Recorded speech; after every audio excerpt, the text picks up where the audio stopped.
Good morning, everyone, and thank you for joining us today. Today's presentation is brought to you by the Transportation Learning Network.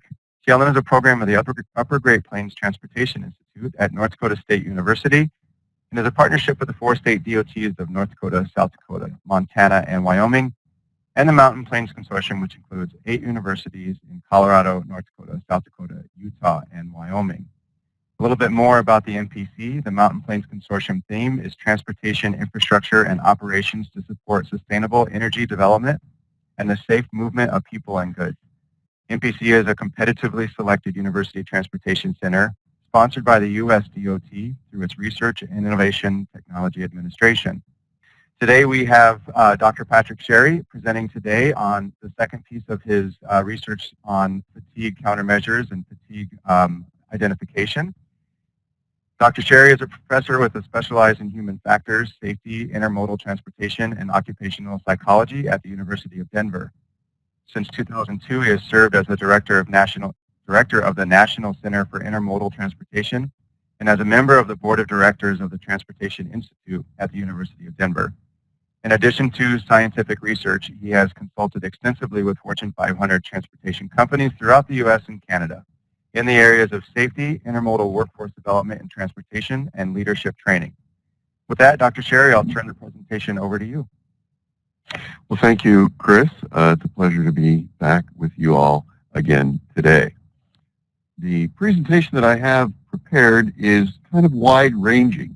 It's a summary of the study that we did with the American Short Line Railroad Association and to examine ways to improve the alertness and safety of persons working in the short line railroad industry.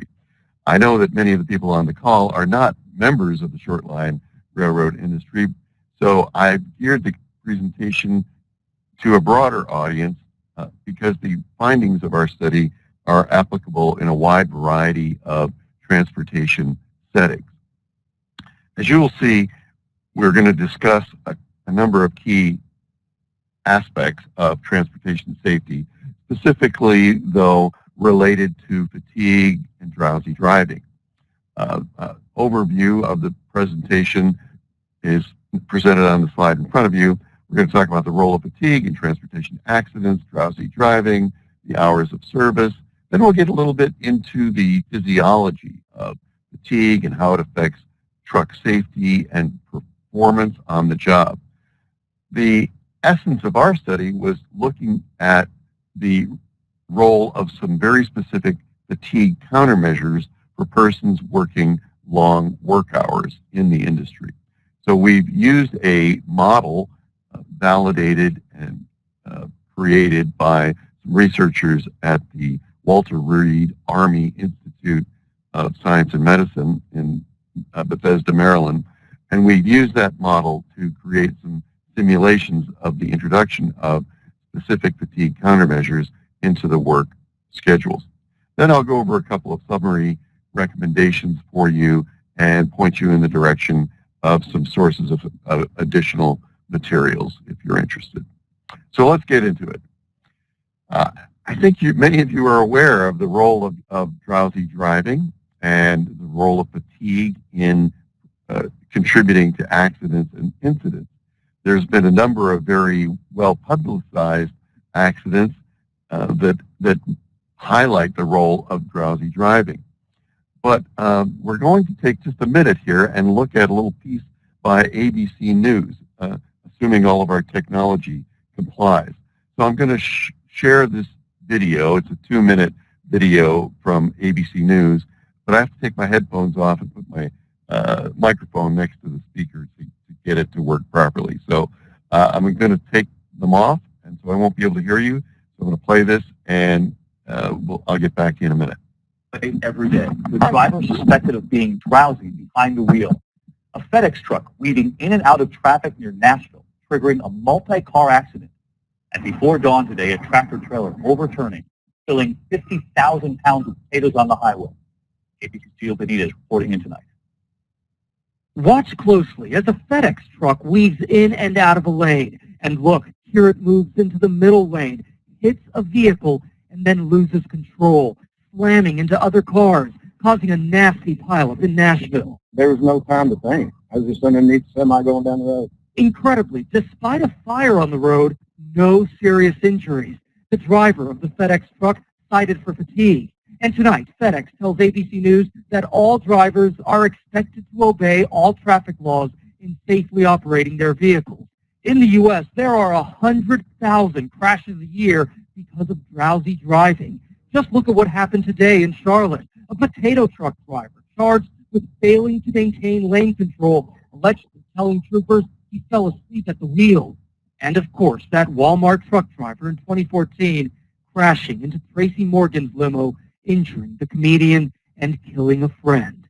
He is also accused of falling asleep at the wheel after being awake for 24 hours. He's pleaded not guilty. And David, just this year, the government mandated that electronic devices tracking driving hours be installed in all trucks to make sure those drivers are getting enough rest. Well, I hope you all could hear that. I'm assuming that you did. I thought it was a good overview of the issue. Every day. Whoops. So, as you know, the truck drivers and many other transportation operators are governed by the hours of service laws. I'd be remiss if I didn't point out that in the COVID-19 crisis that we're in, the Federal Motor Carrier Safety Administration has waived some of the key parts of the hours of service rule, parts 390 to 399, which applies to truck drivers operating involved in the direct assistance efforts, such as hauling medical supplies, testing equipment, and so on and so forth. In order to maintain safety, however, a driver who has completed delivery must receive a minimum of 10 hours off duty. Having said that, then, the key aspects of the hours of service rule, and this applies to truck drivers specifically, there's some slight variations for other modes of transportation, but basically you're limited to 14 hours, your driving time is 11 hours during a 14-hour specified period, you have to take key rest breaks of at least 30 minutes, you can't work more than 7 days. If you do, you have to be able to take off a specified amount of time. I'm not going to go into this. Any period of 8 consecutive days must end with the beginning of an off-duty period of 34 more hours or so. All of this regulation, this particular part of the regulation, has been waived in this case for persons assisting with the recovery from the virus. So having that with our background, I want to point out also that the FMCSA statistics on fatalities and injuries published in November of last year indicated that one of the key components and factors contributing to traffic accidents and crashes was of course, speeding of any kind, distraction and inattention, and impairment. There's no specific category in the FMCSA database for fatigue. Fatigue is linked in with alcohol, illness, etc. But you'll see later on that it does play a key role. This is not a new thing. In 1988, there was a huge crash in the UK that involved basically signal failures that resulted in 180-some people injured, 35 people killed, when a commuter train ran through a signal that was faulty and collided with the rear end of another passenger train going into London. They later determined, after investigating the causes of the accident, that the worker who had installed the wiring had been on his 13th consecutive 7-day work week and had failed to properly make the connection. Another key accident that was attributed to fatigue was the Exxon Valdez oil spill up in Alaska several years back. The third mate basically was at the helm, and he had volunteered to pull an extra shift for the second mate. The captain was asleep and off duty, but nevertheless, the third mate had been up for almost 30 hours and was at the helm, and he incorrectly calculated the turn that he needed to make in order to navigate the obstacles in his path, resulting, of course, in a huge environmental spill. Another key accident was that of the American Airlines Flight 1420 from Dallas to Little Rock. The folks were operating at the end of their workday. They had been delayed. They had been up all day, but they decided to take their flight anyway, even in heavy thunderstorms. They overshot the end of the runway, and several people were killed, and a number of injuries occurred.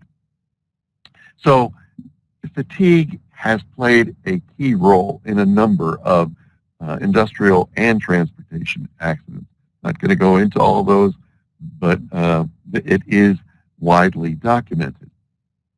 What is going on? What is the physiology of fatigue, and how does it affect our performance and functioning? Well, I'm sure many of you have heard of the biological clock and the fact that it plays a key role in our activity and our performance, waking us up, making us drowsy, and contributing to our ability to perform adequately and accurately. The underlying mechanisms that affect our performance are related to a little thumbnail-sized group of neurons called the suprachiasmatic nucleus, which is underneath your brain pan, if you will. Right up, if you stick your finger in your mouth and scratch the top of your mouth, it's right above that area. But the SCN, it's called in an abbreviation, controls the release of melatonin by signaling the pineal gland, which also functions in the role of sleep and sleep deprivation. So light is the trigger of the SCN. The SCN triggers the pineal gland, and the pineal gland then releases melatonin, causing us to either sleep or not sleep. So the role of the SCN is what is believed to what's called entrain the rest of the physiological mechanisms in our body, causing us to be ready to get up and go to work, take a nap at night, be at our peak or not peak performance at various times. So darkness and light affect the sleep cycle. The biological clock, as you can see from this graph, shows that our body temperature decreases, our physical activity decreases during sleep, and then as the clock starts to approach daylight and our typical wake-up time, then we see an increase in physiological activity and a level of activity, a level of readiness for performance that we are able to then draw on to perform our daily tasks. The important thing to recognize about this is that it functions independent of what we're doing. So if you're working or not working, your biological clock is still operating. And so the tendency or the inclination of the body to want to shut down at later points in the typical day is related to the biological clocks functioning within our organizational system.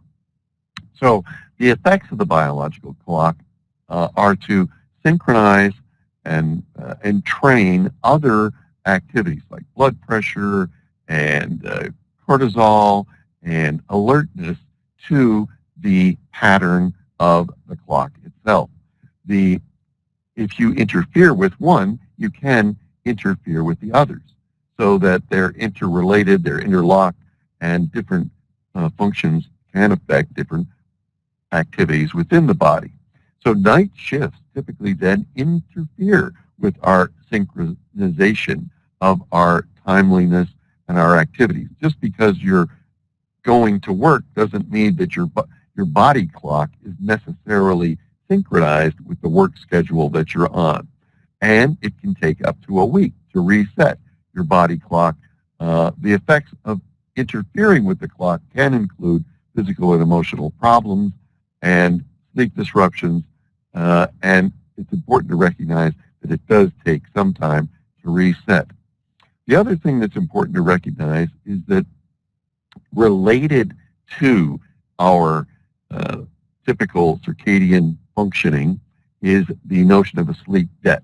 So if we lose sleep, either as a result of interference from our bodily clock or from our work schedule, we can incur a sleep debt, which we need to pay back. And I'll talk more about that later. Let me just quickly take a short trip over into what is going on in the workplace. Now, our study was concerned with railroad operators, and railroad operations are 24/7. So we did a study, preliminary study prior to this one, where we gathered the work schedules of over 800 typical railroad employees to find out when they were working and when they weren't working. And as you can see from this graph, most of the people typically work during the day, but we do find a group of folks who are not in just the day. About 16% of the 17% of the employees in the rail industry do work night shifts. So what does that tell us? That group is maybe going to have some difficulties with sleep, fatigue, and getting proper rest. Looking at the FMCSA, sorry, I keep messing that up, database, we were able to determine that looking at the typical hours of the day where crashes occur, fatal crashes involving large trucks, seem to occur between 9 a.m. to 3 p.m. That's when most people are probably working, but there is a significant portion that occur in the late evening and the midnight hours. Notice that there's more in the 3 a.m. to 6 a.m. time period than not. And 6 a.m., interestingly, when people should be well rested, is also a high frequency time. The Federal Motor Carriers database does include some what's called cause codes of what they think contributed to accidents. Inattention, distraction. Most of these are somewhat related to fatigue. There is no specific category for fatigue or being asleep at the wheel. But you can see that the lack of attention or lack of vigilance, I'll say, is contributed significantly to the occurrence of trucks in both freight operations and passenger operations. Speeding is the major cause, but impairment in alertness and fatigue is related to occurrence of accidents in passenger vehicles, both single passenger and multiple vehicle crashes. So let's delve a little bit more deeply into fatigue and performance. How does fatigue affect our performance? Generally speaking, the main findings from several decades of research into the effects of fatigue on performance show that accuracy, timing, attention, the ability to integrate information, and the ability to reason logically, all of those are impaired. Attention also declines and mood deteriorates. Irritability, depression, both of those things tend to increase. But most importantly, in the transportation industry, we're concerned about what are called involuntary lapses or microsleep, meaning that momentary, short 1 to 2 to 3 second losses of alertness and attention in the form of microsleeps do occur as fatigue increases. An interesting study was conducted by Anne Williamson out of the University of New Zealand several years ago. She looked at trying to study 39 transportation workers, who, and some were also military personnel. She looked at their cognitive performance over a period of 28 total hours. And it was observed in this study that as each hour of wakefulness increased, that the person's cognitive performance would gradually decline. Here they were looking at grammatical, at tracking, mean response time. Here they're looking at grammatical performance, grammatical reasoning, logical reasoning, basically, visual tracking and logical reasoning.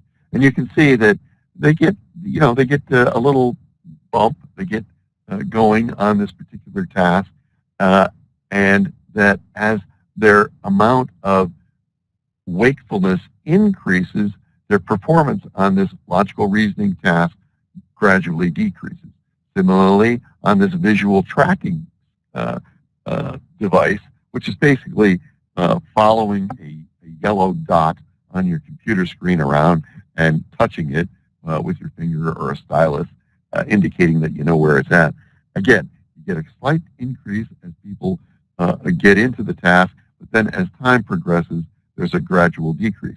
Now, the interesting thing about this study, which caused a lot of controversy, if you will, and discussion, is that in addition to studying the 39 people in terms of their sleep deprivation, remember they were being kept awake for 28 hours, she then repeated this study and gave them a small amount of alcohol every hour of the study. So we got two things going on here. One, sleep deprivation. Then she repeats the study doing alcohol ingestion.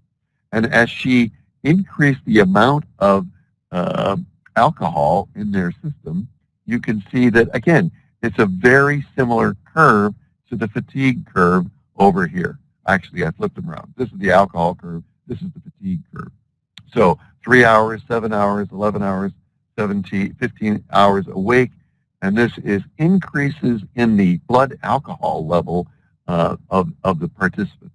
So at 0.05, which is often considered the legal threshold, 0.05, 0.08, you can see that it's very similar to the amount of deprivation that a person is experiencing due to fatigue. The bottom line of this study is that the performance of people under sleep deprivation with as little as 28 hours of sleep deprivation, that you can see that it is equivalent to a blood alcohol level concentration of 0.1. Looking at after 17 hours of sleep deprivation, which corresponds to basically a typical workday from 10:30 p.m. or just after midnight, performance on some tests was equivalent to or worse than that which occurred at 0.05% blood alcohol level. So response speeds decreased 50% or more, but also attention and vigilance also declined. So while we're not saying that sleep deprivation is the same as being, quote unquote, drunk, we're saying that the decline in cognitive performance is similar to the kind of impairment that you see with that kind of impairment, with alcohol ingestion. Consequently, it's something that I think that we ought to take a look at, and if we have laws preventing alcohol consumption, and it would seem to me that we might want to be thinking that fatigue and sleep deprivation or drowsy driving is just as serious as alcohol consumption. So what are the implications? We've shown that when people have been awake for over 17 to 23 hours, I kind of say basically the magic cutoff is 19, that they have cognitive performance similar to persons who are over the legal limit of blood alcohol. What else can this mean? What other performance things can we notice? Well, a study was conducted looking at railroad engineers a few years back that looked at their use of fuel by run segment. What does that mean? That means that They checked how much gas they were using, how much diesel fuel they were using over a series of different types of work schedules. And this is called fast versus slow, meaning the faster they were turning, the longer they were awake, essentially, the more fuel they used than if they were on a slow-turning work schedule. More hours are required in these fast schedules, and less sleep is obtained. The other thing that I want to point out to you before we get into our simulation of the using the model is that there's been a number of studies of the role of extended work hours in occupational safety. I'm just going to summarize 3 quick studies that were conducted over the last 10 years that show what some of the implications are. First, there was a study, actually it's more than 10 years, of medical residents, medical interns in the nation. About 2,700 residents, medical students in their work at hospitals, completed a number of reports about their work hours, their work shifts, and also the number of motor vehicle crashes that they incurred. Now, this is kind of a politically sensitive study because they didn't really want to, what they really wanted to study, of course, was medical errors in the operating room or in the hospital itself. But that was not permitted, of course, so they were able to study vehicle crashes and near-miss incidents. The results of this study showed a number of interesting things, that they had people who reported a number of extended work shifts and a number of non-extended work shifts. They looked at the number of commutes, and what they found is that the rate of accidents, these are crashes, increased significantly. The odds of having an accident or an incident for a person that had an extended work shift was 2.3 times greater than that of persons who had no extended work shifts. Similarly, near-miss incidents occurred at a rate almost 6 times greater than that of people who were not working extended work hours. So the odds of incurring an accident in medical residents was demonstrated to be significantly statistically higher. Another study conducted by Simon Folkard over in the UK looked at over 1.36 million work incidents and traced the number of hours on duty. Again, looking at the odds of incurring an incident based on the number of hours on duty, you can see that there's a steady increase and that the odds of and the relative risk of having an accident if you work more than 12 hours on duty are greater than 2 to 1. Finally, or not, shouldn't say finally, but more recently, there was a study just this year that was published on the number of accidents and injuries in the mining industry. In 2 separate analyses, long working hours were statistically significantly associated with a higher likelihood of death and injury involving 1 or more workers. As you can see, there's a steady increase over the past, I would say, almost 30 years, 1983 to 2015. You can see that the increase in the number of incidents increases significantly over time. Interestingly enough, unfortunately, in the mining industry, their performance is declining. In other words, you would hope that over time they'd learn something, but it seems that there's something going on there, and I'm not an expert in the mining industry, but that there's more and more reported accidents for them. Looking at, this is considered perhaps to be the most significant study, the Demby study, looked at 110,000 job records, looking at 89,000 person years. And they, again, looked at the number of accidents associated with working more or less than 40 hours a week. As you can see, there's a steady increase in the number of accidents per 100 work years, which is a standard way of calculating the risk for a work group that increases drastically. If you work over 40 hours, the likelihood of accidents increases significantly over time. 65 hours a week also is the upper limit, but working over 55 hours a week increases the risk of accidents to 7 per 100 work years. Hours a day was also studied in this very large study of over 110,000 reports. Less than 8 hours, incidence is about 4. Over 12 to 14 hours, the incidence approaches 10. So what I'm trying to convince you of is that work hours is related to lack of sleep. Lack of sleep is related to accidents. It's a significant occurrence in the transportation and, generally speaking, within occupational construction, other types of work activities. I'm going to skip over that for a minute.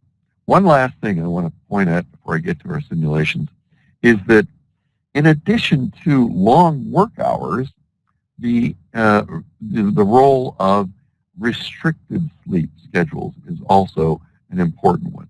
And by that I mean working or getting less than 8 hours of sleep per night also has a significant effect on performance. This is a famous study by Greg Belenke and his team out of Walter Reed. And the study basically shows here's a group of people that slept on the average 9 hours a night, or 9 hours during the time in bed, for the duration of the 2-week duration of the study. This is the baseline.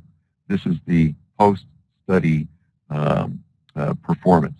And what they were doing was they were studying lane deviations. So these folks were truck drivers.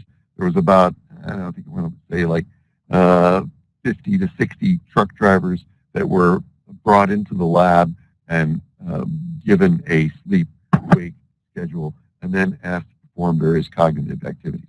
So 9 hours, that would be the optimal schedule. This is the 7-hour schedule, the purple triangles.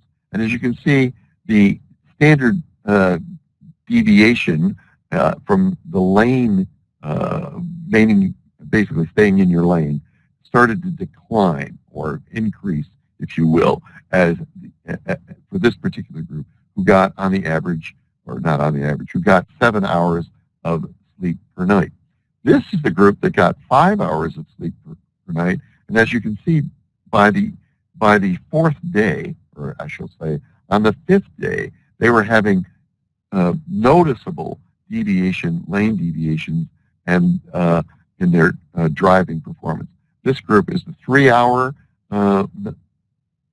of sleep per night per evening, and here you see they had, after only one night of 3 hours of sleep deprivation, you see that they have dramatic increases in the amount of sleep, in the amount of lane deviations. Now, once they went back on the into the recovery period, most everybody returned to normal except for the 3-hour night sleep group. Actually, it's interesting to note that the 7-hour and the 5-hour sleep never came back to what we would consider to be optimal performance. They probably would have needed a longer recovery time. So the point of this is that even with restricted sleep, and we see the effects of performance. So what does this mean? The average adult sleeps, according to other sleep studies, sleeps only about 7 hours a night, a little bit longer on the weekend. 30% of adults sleep 6.5 hours. Remember, I had the 5-hour and the 7-hour charts here show that there's a gradual increase in lane deviations.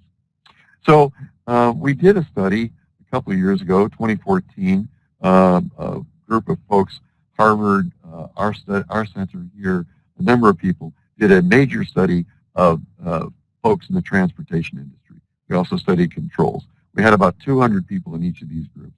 Average hour slept each day, 6.3 for the normal, 6.53 for normal folks.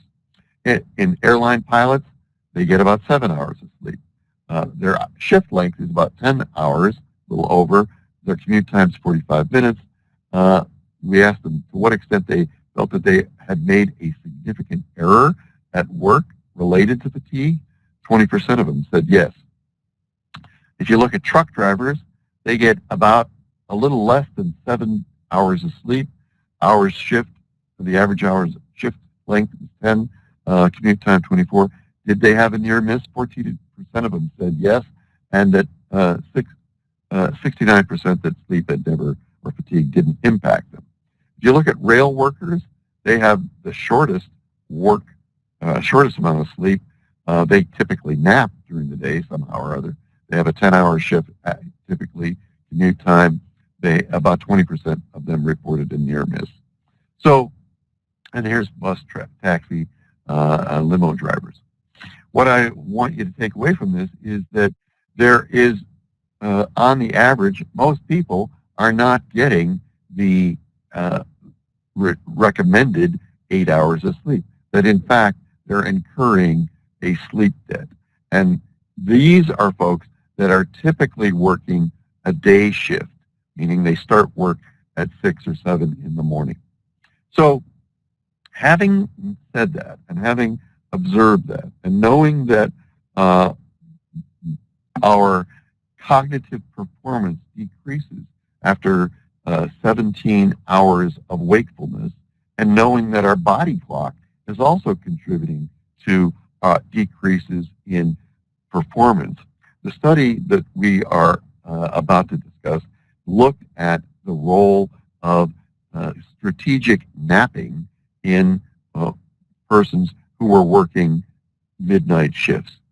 So in this particular study, we're using a model of fatigue and alertness that has been generated by several studies conducted by Walter Reed Army Medical Center and funded by the U.S. DOT. The research has been shown to have a certain level of adequacy of fit of performance and sleep deprivation. By that I mean, if we look at a typical rate of accidents and we calibrate it with our yardstick of effectiveness, we can show that as the effectiveness declines, the accident rate increases. Now this will become clearer when I show you what we have here as our metric. Essentially, this is the body clock right here. See this? And this is a week's worth of work schedule of a person working at a particular job. And they're in the green zone. They're functioning at a high level of cognitive efficiency between 90 and 100 on our scale. So this is day one. They get up, they go to work, they kind of have a little trough during the middle of the day, but they come back up, and by 5 or 6 o'clock at night, or later in the afternoon, they're also not quite back to peak performance, but they're okay. Same thing happens day after day. Now, if we look at our measure of effectiveness, we can say that this particular person at any given day as they begin their work day at around 8 a.m., they're functioning at 99 percentile of efficiency. That's great. That's what we want to see. If we look then at the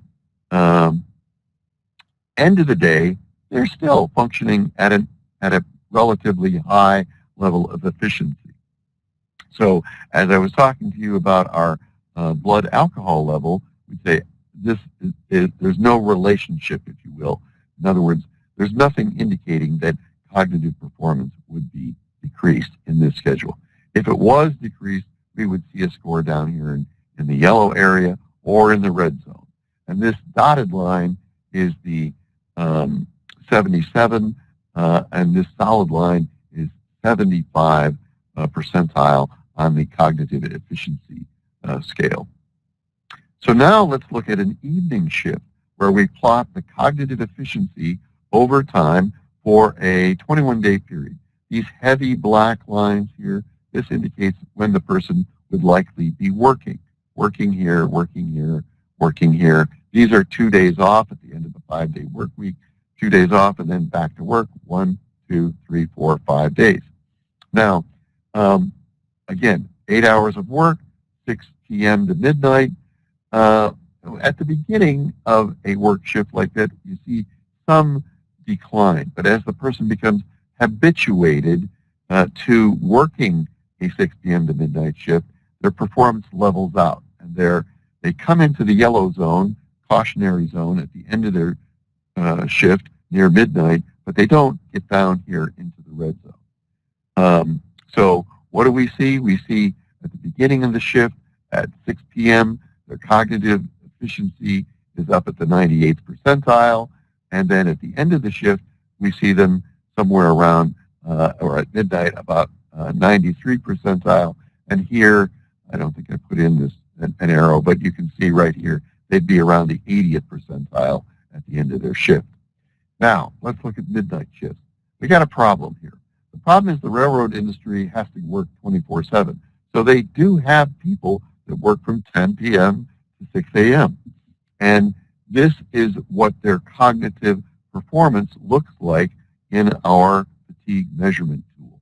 So that means that they start off at a score of about 91 percentile, and by the end of their shift, they're down at 61 percentile. So the last couple of hours of their working, as they approach 6 a.m., they're in the unsafe area. And I went fairly quickly through the validation phase, but the chances of having a human factors caused accident are 67% greater than not greater than 1 for persons in the yellow and red zone. In other words, as you become more fatigued, these particular scores show that a person scoring below 70 on our efficiency score is 60% more likely to have or to be involved in a human factors caused accident. So what are we going to do about this? We can't tell people not to work. They gradually, if they work a month of midnights, they gradually get a little bit higher, I should say a month, but a couple of weeks with significant time off, they come back to a moderate level of performance and in the middle of their shift. Is there anything we can do? So we've been looking at ways of increasing performance. One of the things that we've thought about doing is having folks take short 30-minute naps during the middle of their midnight shift. And this is not a operational problem for most railroad employees. They have room to take a nap. There's usually a couple people in the cab, or they can pull over into a siding. So what would happen if we put a nap into a midnight shift, if you will? And my thing is stuck there. You can see that, again, if we insert a 30-minute nap into a work schedule, we can increase the likelihood of ending up at a more acceptable level somewhat. They get to 61 or 62 at the end, which is barely over into the red zone. But for the most of the time, they're in the yellow or cautionary section. We didn't do the naps in here, so if you skip the naps, you go back to being in a fairly negative state. What if we put 45-minute naps in? That helps considerably. People are much better off. You can see that we take the tail off of it, and for the most part, people are functioning within the cautionary or the acceptable level. They're never in the green or optimal level. So what we're hoping to do is to take this simulation out into the field and examine it in a sample of a couple of hundred railroad workers on a regular basis. Now, these same charts would apply to truck drivers, bus drivers, construction workers, you name it. People aren't different, and the demands of their occupational activities do not alter the cognitive function or the cognitive performance.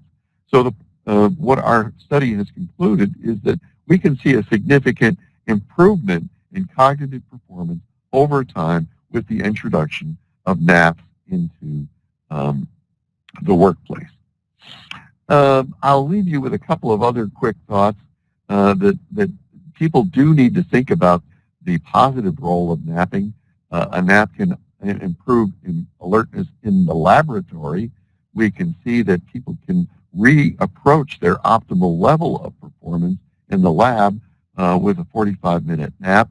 A couple of studies have looked at 40-minute to 2-hour naps, and creating an appropriate environment for the nap it is important to gain optimal performance. You can see here the nap versus the no nap groups were able to decrease the amount of time that it took them to get to sleep. The no nap group fell asleep much quicker than the nap group. The no nap group also was able to develop a higher level of alertness and produce more correct responses. The pink line here is the napping group as compared to the no nap group in a study of sleep deprivation and napping. So generally speaking, it's probably a good idea to avoid night work. However, especially during our COVID-19 crisis, people are working long hours. It's really important for them to get sufficient daily sleep, to take strategic naps, to take rest breaks, to get proper exercise, and to make sure that they are getting proper environments within which to sleep and perform. Taking up the opportunity to nap is very important, and a nap will not necessarily repay a sleep debt. It can improve alertness pretty dramatically. I'll put one final plug in here for the use of caffeine. Caffeine is a acceptable and accepted technique for improving alertness.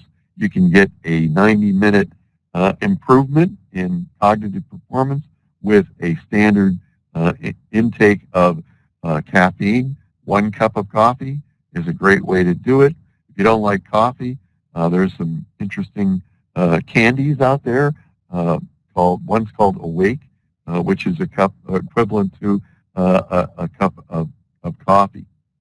The other recommendation that I would have for you is to consider some of the best practices, avoiding work shifts that take you into the midnight hours. Try to be ready for being able to take a 30-minute nap within a midnight shift. There are a number of resources out there that help you develop fatigue countermeasure plans involving education and training, taking into consideration emergency responses, the utilization of alertness strategies, etc. Developing fatigue management plans is a great technique that managers and supervisors and people in charge of transportation operations should be taking a closer look at.